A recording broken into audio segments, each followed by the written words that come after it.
the funeral, he said disparaging things and said not to pay it. Now look, other people who were actually present at the meeting publicly denied that Trump ever said this. The Atlantic article cites anonymous sources on the claims of what Trump said. Public sources say it never happened. Now, the story then goes on to allege that Trump wants to claim that, basically he said privately, he said, I need the kind of generals that Hitler had. And it suggests that Trump wanted people that were loyal to him. Now, the Atlantic was criticized for that line as well, since it attributed the claims also to unnamed sources who it says heard him say it. It's hearsay. And then others came forward as well to say that Trump never said this. Anonymous sources, we're not saying who, claim they heard Trump say it. People came up publicly who were actually present and said Trump never said this. Take it for what you will, right? Now, after the story came out, Myra Gulian, the sister of the murdered soldier, she posted this on X. She said, wow, I don't appreciate how you are exploiting my sister's death for politics. Hurtful and disrespectful to the important changes she made for service members. President Donald Trump did nothing but show respect to my family and Vanessa, again, the murdered soldier. She said, in fact, I voted for President Trump today. So she came out and criticized these, October surprise pieces going around.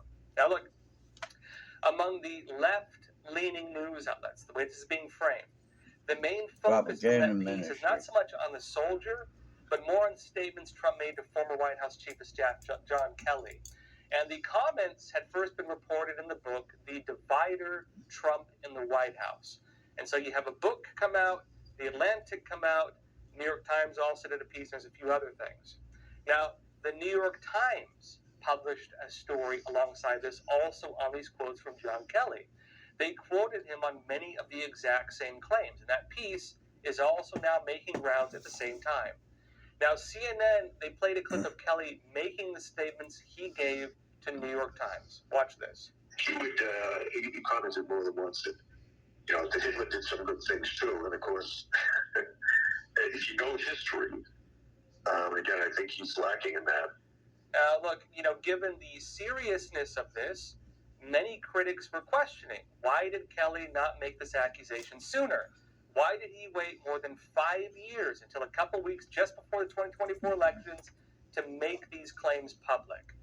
And, on that note, others pointed out some figures involved in a new article were also involved in the claims that Trump had called service members losers and suckers. In fact, it involves the exact same figures. The exact same author at The Atlantic wrote that piece, and the only source that didn't back down from the claims or didn't discredit it was John Kelly, suggesting again that based on the credibility of that one, that the credibility reflects on the current stories. Now, the losers and suckers story, that goes back to 2020. That was from the same author at The Atlantic. It claimed that Trump canceled a visit to an American cemetery near Paris in 2018 because he believed American troops who died in the battle of this, World War I battle were, quote, suckers, and that he didn't want to go to a cemetery of losers. That's what The Atlantic claimed. Now, given that, there's other reports coming out. Trump said the claims were false, and the reason he canceled was not because he disparaged the troops at all, but because there was a bad weather warning and the bad weather prevented him from going. Now, CBS News later obtained an email that confirmed there was a bad weather call for Trump's flight that day from the U.S. Marine Corps. And so it actually turned out that, yes, Trump was given a warning from the U.S. Marine Corps. The email was actually obtained by CBS News, and Trump's reasoning for not going was not what was reported, it seems, but instead, at least, partly this, right? And the claims were later labeled as false by almost every single official who was present. Everyone who was with Trump that day, everybody who was around him that day, they all made public statements saying Trump never said that, except Kelly. Now, the Trump campaign actually lists these quotes on a fact check. Here's just a couple of what people said. Zach Fuentes, former deputy to Chief of Staff General John Kelly, said, quote, I did not hear POTUS, President of the United States, call anyone losers when I told him about the weather. Honestly, do you think General Kelly would have stood by and let anyone call fallen Marines losers? John Bolton, former National Security Advisor, said this, quote, I did not hear either of those comments or anything even resembling them. I was there at the point in time that morning when it was decided that he would not go to Ain Marne Cemetery.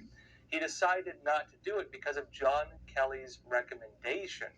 It was entirely a weather-related decision, and I thought the proper thing to do.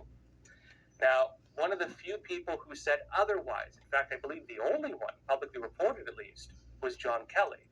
And Trump addressed this and those claims during a 2020 press conference. Watch this. Nobody that feels more strongly about our soldiers, our wounded warriors, our soldiers that died in war than I do. It's a hoax. Just like the fake dossier was a hoax. Just like the Russia was a hoax. It was a total hoax, no collusion. Just like so many other things, it's a hoax. And you'll hear more of these things, totally unrelated, as we get closer and closer to election. Sometimes the sources are just people that are disgruntled former so-called employees. I know John Kelly. He was with me, didn't do a good job, had no temperament, and ultimately he was petered out. He was exhausted. Now, keep in mind the significance of that. The last time this took place was in 2020. That was also right before the presidential elections. And the quotes, again, accusing Trump of disparaging U.S. troops was also something that happened right before the election. And back to the current one, the current October surprise we're now seeing. The same figures, the same authors, the same news outlet making very similar claims, in addition to new claims claiming that Trump, has some fascination with dictators and so on, right? Now, look, alongside the New York Times piece that just came out and the Atlantic piece that just came out, interesting at the same time, Vice President Kamala Harris actually held a press event at the Naval Observatory in Washington, D.C., where she criticized Donald Trump over these claims. Watch.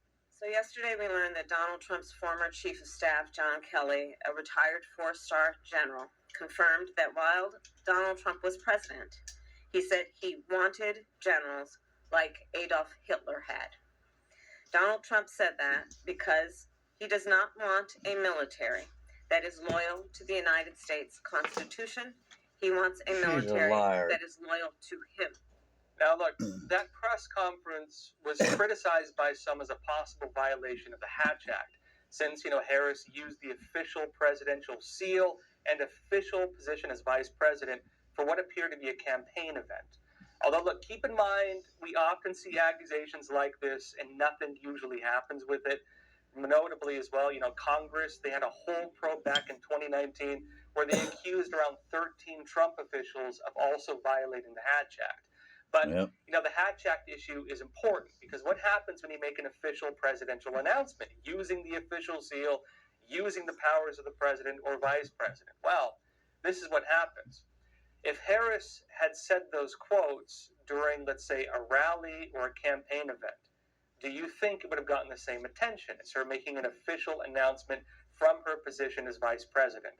Of course, if you make an official announcement as president or vice president, you get all the cameras, you get the news there, and it's different from a campaign event.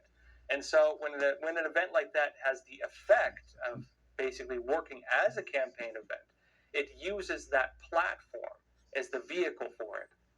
Now, that said, this is not the first time we've seen things like that. Trump has been accused of that as well when he was president. Biden notably has given events where he's talked about the MAGA extremists, although it was far enough away from the campaign to have been considered a violation of the Hatch Act. But this is something we are seeing. But aside from that, these recent events are looking like the October surprise. There's another one coming out now where basically they're saying that there's videos of Trump sexually harassing somebody and groping someone. They're saying there's a video. You just have to believe it's there until we see it.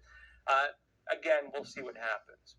The basic issue is this, though. They've already accused Trump of this. How many times has Trump been accused of sexual, issues? How many times is he being accused of being like Hitler or whatever else? It's the same narrative. Now, look, the comparisons with Trump and Hitler and fascism, these have been the general political narrative against him since 2016. We've been hearing this since the 2016 election. Some of the anonymous claims are being called into question by people who are actually present. It's not clear whether it actually happened or not. They're probably not going to ever back down off the claims, but this is where the political debate is right now. Now, it seems the main source, if you were to really step back from all the noise, at least on the Trump talking about Hitler claims, there's a lot of anonymous sources. John Kelly is the main source. And so in a normal news environment, the headline would have been, John Kelly says such and such. And so, again, you can decide which side you believe, depending on which side you think is more credible. Now, look, in other news, the Pentagon is now confirming that North Korea has sent troops to Russia. They've actually done it now. I'll be talking more about this after I come back from a quick break, so stay tuned.